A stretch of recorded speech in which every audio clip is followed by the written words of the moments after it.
80. Opiniones. Ay de vosotros, cuando todos los hombres de vosotros dijeron bien, porque así hacían sus padres a los falsos profetas. Jesús, Lucas, capítulo 6, versículo 26. Indudablemente, muchas personas existen de parecer estimable, a las cuales podemos recurrir en los momentos oportunos, pero que nadie desprecie la opinión de la propia conciencia, por cuanto la voz de Dios comúnmente nos esclarecerá en ese santuario divino. Rematada la locura es el propósito de contar con la aprobación general a nuestro esfuerzo. Cuando Jesús pronunció la sublime exhortación en este pasaje de Lucas, actuó con absoluto conocimiento de las criaturas. Sabía el maestro que, en un plano de contrastes chocante como la tierra, no sería posible agradar a todos simultáneamente. El hombre de la verdad será comprendido apenas en tiempo adecuado por los espíritus que se hicieran verdaderos. El prudente no recibirá aplausos de los imprudentes. El maestro, en su época, no reunió las simpatías comunes.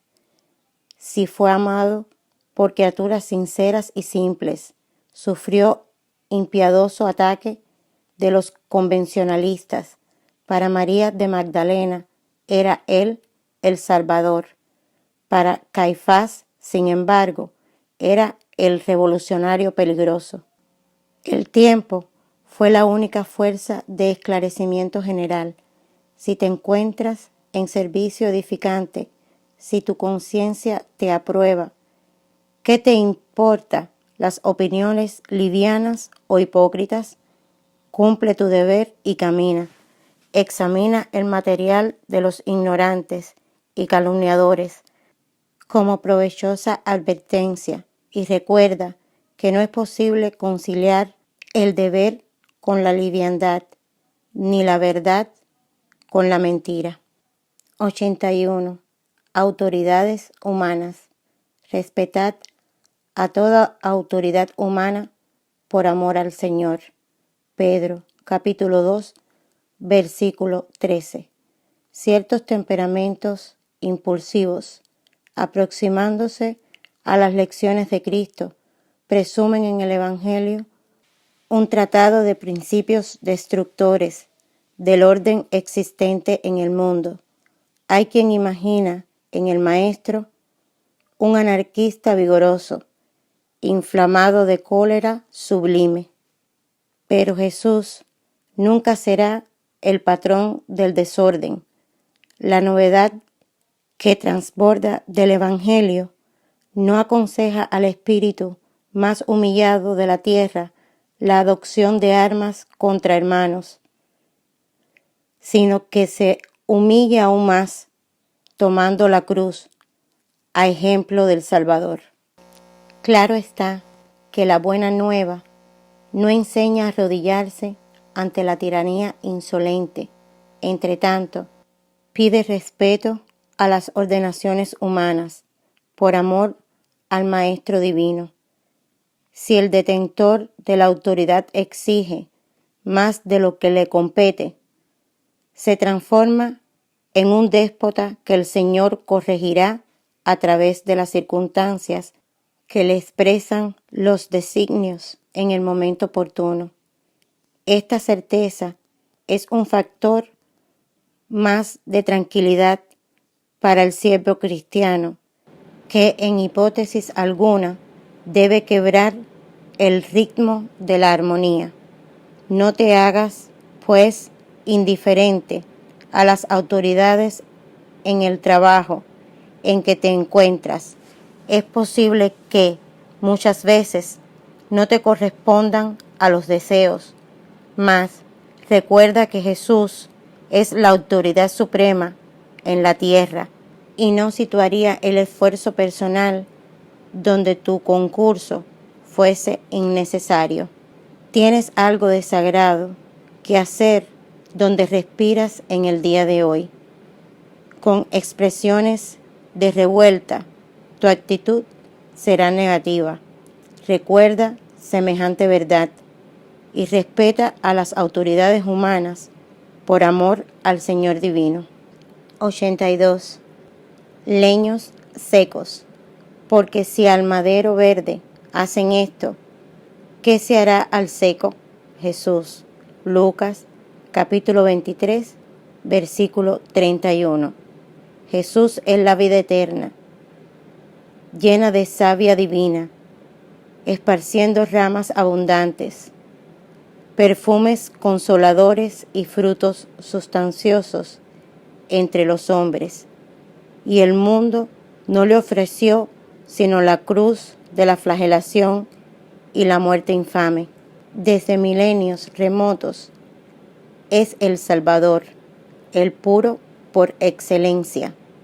¿Qué no debemos esperar por nuestra parte, criaturas endeudadas que somos, representando gajos aún secos en el árbol de la vida? En cada existencia necesitamos de procesos nuevos en el servicio de reparación y corrección. Somos maderos sin vida propia, que las pasiones humanas inutilizaron en su furia destructora.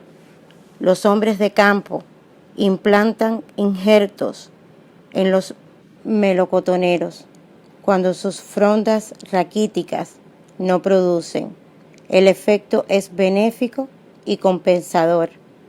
El martirio del Cristo traspasó los límites de nuestra imaginación.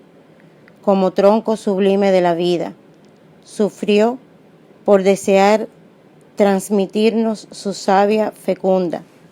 Como leños resecos, al calor del mal, sufrimos por necesidad, a favor de nosotros mismos. El mundo organizó la tragedia de la cruz para el Maestro, por espíritu de maldad e ingratitud. Pero nosotros, si tenemos cruces en las sendas redentoras, no es porque Dios sea riguroso en la ejecución de sus leyes, sino porque es amoroso, Padre de nuestras almas, lleno de sabiduría y compasión en los procesos educativos. 83. Aflicciones. Mas, alegraos en el hecho de que seáis participantes de las aflicciones de Cristo. Pedro, capítulo 4, versículo 13. Es innegable que en vuestro aprendizaje terrestre atravesaréis días de invierno ríspido, en que será indispensable recurrir a las provisiones almacenadas en lo íntimo, en las cosechas de los días de equilibrio y abundancia.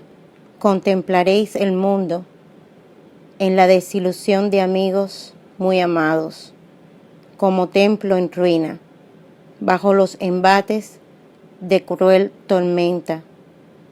Las esperanzas fenecieron distantes, los sueños permanecieron pisados por los ingratos, los afectos desaparecieron, unos por la indiferencia, otros porque prefirieron la integración en el cuadro de los intereses fugitivos del plano material. Cuando surja un día así en vuestros horizontes, compeliéndoos a la inquietud y a la amargura, ciertamente no os será prohibido llorar.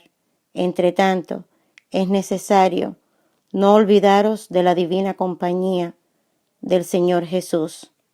¿Suponéis acaso que el Maestro de los Maestros habita en una esfera inaccesible al pensamiento de los hombres? ¿Juzgáis, por ventura, no reciba el Salvador ingratitudes y escarnios por parte de las criaturas humanas diariamente? antes de que conocieras el mal ajeno que nos aflige, Él conocía el nuestro y sufría por nuestros errores. No olvidemos, por tanto, que en las aflicciones es imprescindible tomarle la sublime compañía y proseguir adelante con su serenidad y su buen ánimo. 84. Levantémonos. Levantaos. Vámonos de aquí. Jesús, Juan, capítulo 14, versículo 31. Antes de retirarse para las oraciones supremas en el huerto, habló Jesús a los discípulos largamente, esclareciendo el sentido profundo de su ejemplificación, relacionando sus pensamientos sublimes. Hizo el hermoso convite insertado en el Evangelio de Juan. Levantaos, vámonos de aquí. La apelación es altamente significativa.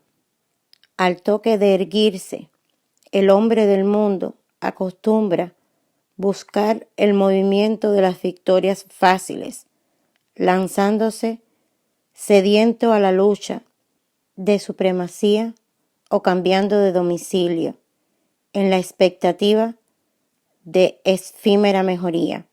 Con Jesús, entre tanto, ocurrió lo contrario. Se levantó para ser dilacerado inmediatamente después por el gesto de Judas.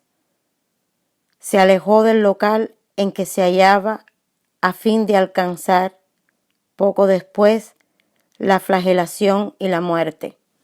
Naturalmente, partió para el glorioso destino de reencuentro con el Padre.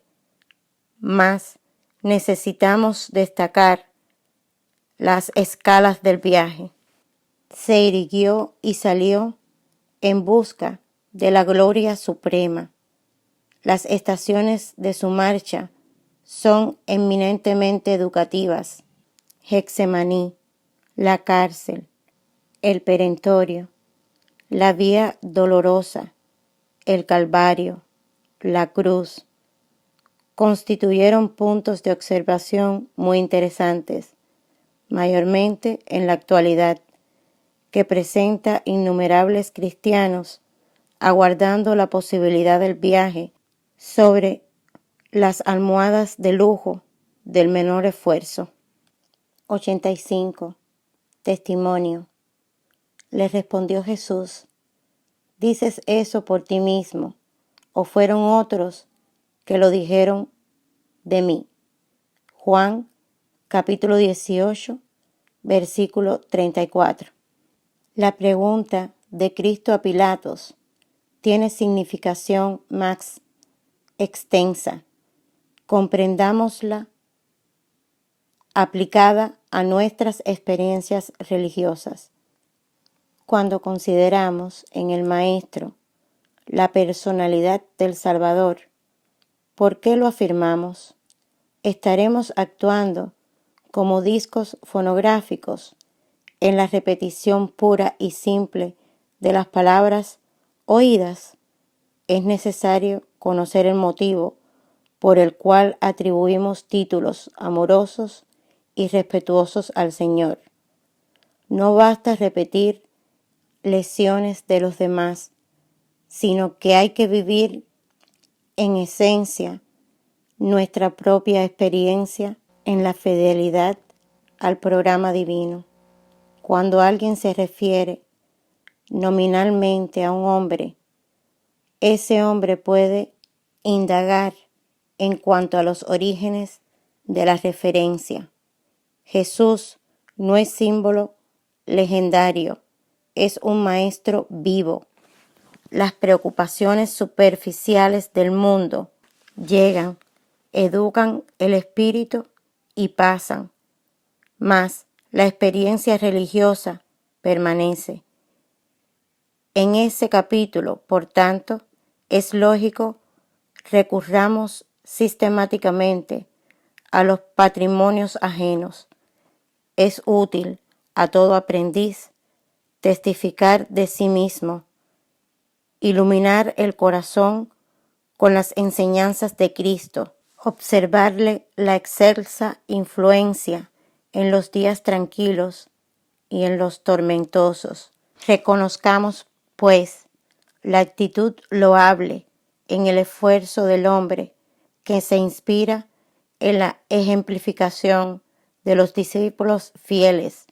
Con todo, no olvidemos que es contraproducente reposar en edificaciones que no nos pertenecen, olvidando el servicio que no nos es propio. 86. Jesús y los amigos. Nadie tiene mayor amor de que dar uno la propia vida por sus amigos. Jesús, Juan capítulo 15, versículo 13. En la localización histórica de Cristo nos impresiona la realidad de su inmenso amor por la humanidad, por los hombres. Hizo todo lo que era posible en renuncia y dedicación. Sus actos fueron celebrados en asambleas de confraternización y de amor. La primera manifestación de su apostolado se verificó en la fiesta jubilosa de un hogar. Hizo compañía a los publicanos y sintió sed de la perfecta comprensión de sus discípulos. Era amigo fiel de los necesitados, que se socorrían de sus virtudes inmortales. A través de las elecciones evangélicas se le nota el esfuerzo para ser entendido en su infinita capacidad de amar. La última cena representa un paisaje completo de afectividad integral. Lava los pies de los discípulos, ora por la felicidad de cada uno. Entretanto, el primer embate con las fuerzas destructoras sufre el Maestro el supremo abandono. En vano sus ojos procura la multitud de los amigos, beneficiados y seguidores. Los leprosos y los ciegos, curados por sus manos, habían desaparecido. Judas lo entregó con un beso. Simón, que gozara la convivencia doméstica, lo negó 3 veces. Juan y Santiago durmieron en el huerto de los olivos. Los demás prefirieron hacer un acuerdo precipitado con las acusaciones injustas. Aún después de la resurrección, Tomás le exigió señales. Cuando estuvieres en la puerta estrecha, dilatando las conquistas de la vida eterna, irás también solo. No aguardes por tus amigos. No te comprenderían. No obstante, no dejes de amarlos. Son niños, y todo niño teme y exige mucho. 87. ¿Por qué dormís? Y les dijo, ¿por qué estáis durmiendo? Levantaos y orad, para que no caigáis en tentación. Lucas capítulo 22, versículo 46. En las enseñanzas fundamentales de Jesús es imperioso evitar las situaciones acomodaticias en detrimento de las actividades del bien. El Evangelio de Lucas en este pasaje cuenta que los discípulos dormían de tristeza mientras el Maestro oraba fervorosamente en el huerto. Se ve, pues, que el Señor no justificó ni aún la inactividad oriunda del choque ante los grandes dolores. El aprendiz se figurará al mundo como siendo el campo de trabajo del reino.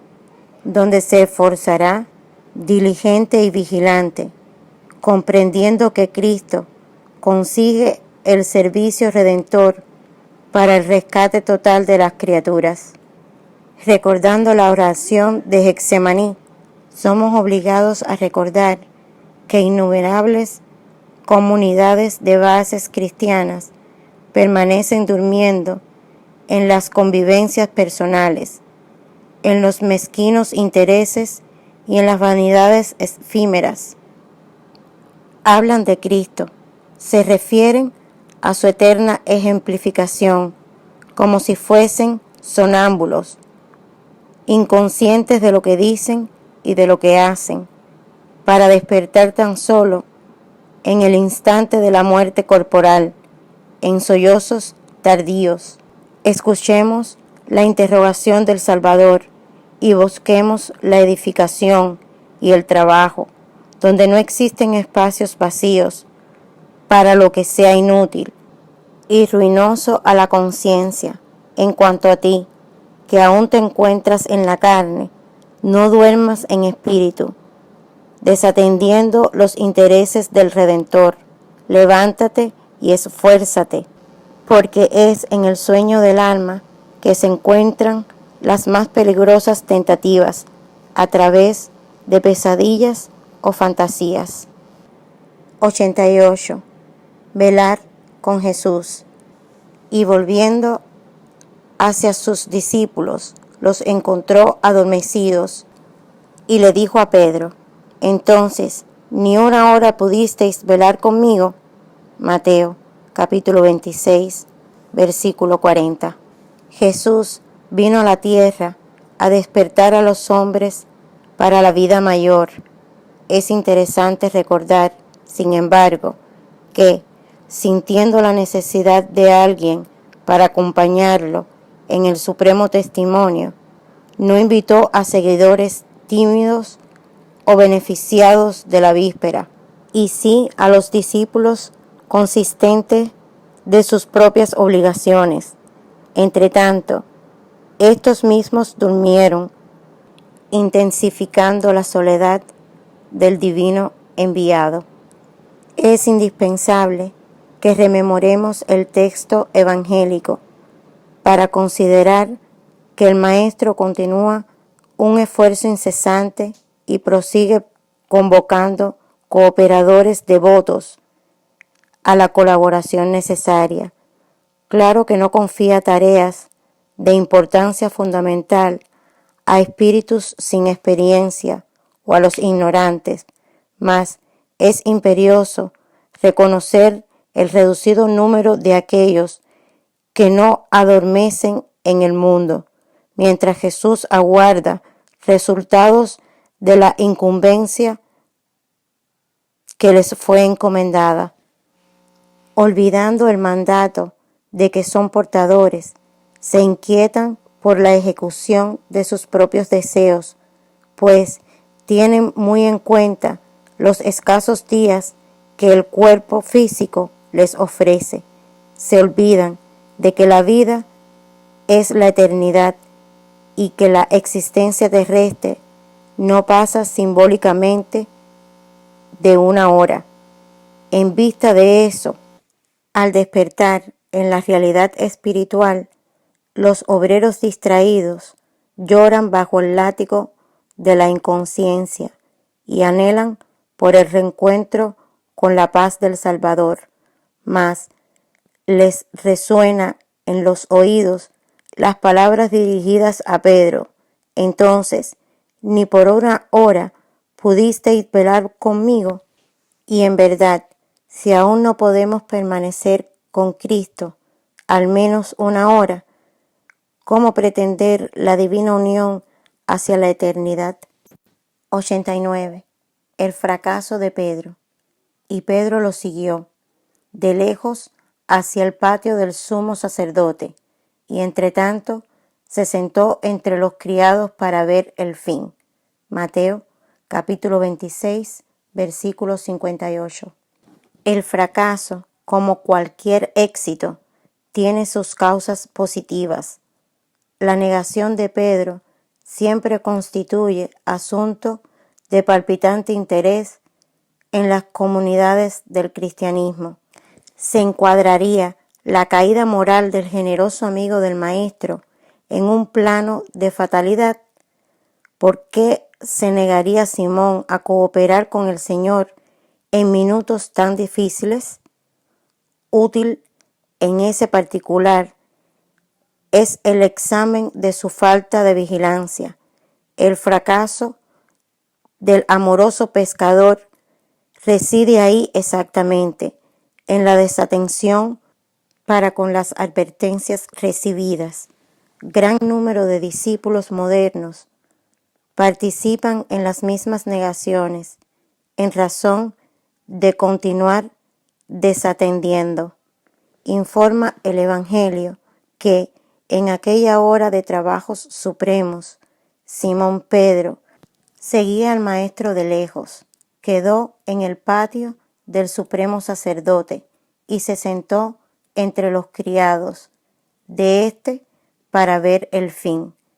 Lectura cuidadosa del texto nos esclarece el entendimiento y reconocemos que aún hoy muchos amigos del Evangelio consiguen cayendo en sus aspiraciones y esperanzas soñar a Cristo a distancia, recelosos de perder gratificaciones inmediatas cuando son llamados al testimonio importante, se demoran en las cercanías de la arena de luchas redentora, entre los siervos de las convenciones utilitaristas, examinando la situación de lejos, a fin de observar cómo será el fin de los servicios ajenos. Naturalmente, en esas condiciones, todos los aprendices fracasarán y llorarán amargamente.